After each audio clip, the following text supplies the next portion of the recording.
Hi குட்டீஸ். என்ன தமிழ் படித்தா ரொம்ப போர் அடிக்குதா?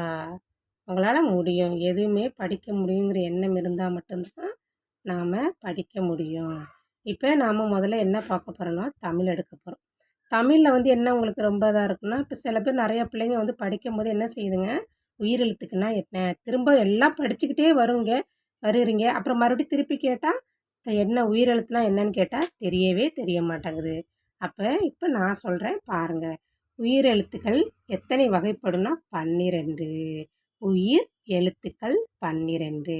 உயிரெழுத்துக்கள் எப்படியெல்லாம் இருக்கும் இங்கே பாருங்கள். ஆ ஆ அந்த 2 கோட்டுக்குள்ளேயே அட்டாச் பண்ணி எழுதணும். புரியுதுங்களா?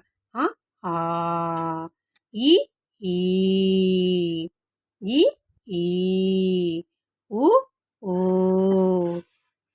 உ ஊ ஏ ஏ ஐ ஓ ஓ ஔ. இதெல்லாம் என்னது உயிர் எழுத்துக்கள். இதெல்லாம் என்னது உயிர் எழுத்துக்கள். உயிர் எழுத்துக்கள் 12 வகைப்படும். அது என்னன்னு பார்த்தா அ ஆ இ ஈ உ ஊ ஏ ஏ ஐ ஓ ஓ ஔ ஔ வரைக்கும் சொல்லிட்டோமா? இதெல்லாம் எத்தனை இருக்குது? 12. அதுக்கப்புறம் ஒரு எழுத்து இருக்குது, என்னன்னு தெரியுமா குட்டி? ஆயுத எழுத்து. ஆயுத எழுத்தை விட்டுட்டோம் பார்த்தீங்களா? ஆயுத எழுத்து எத்தனைன்னா 1. ஆயுத எழுத்து எப்படி இருக்கும்? இங்கிட்டு ஒரு சொல்லி இங்கிட்டு ஒரு சொல்லி இங்கிட்டு ஒரு சொல்லி இருக்குது பார்த்தியா? இது ஆயுத எழுத்து. இது ஆயுத எழுத்துன்னு சொல்லலாம், அக்கேனானும் சொல்லலாம். புரியுதுங்களா? ஆயுத எழுத்து எத்தனைன்னா 1. அது என்னென்னா அக்கேனா, இல்லைன்னா இக் அக் அப்படின்னு சொல்லுவாங்க. புரியுதா? உயிரெழுத்துக்கள் எத்தனை எத்தனை வகைப்படும்னா 12.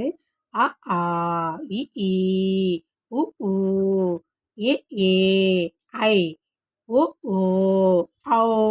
ஓகே குட்டி. உயிரெழுத்துக்கு எத்தனை? 12. ஆயுதத்துக்கு எத்தனை? 1. அது என்னது? அக்கேனா, அக்கு அப்படின்னு சொல்கிறோம் பார்த்தீங்களா?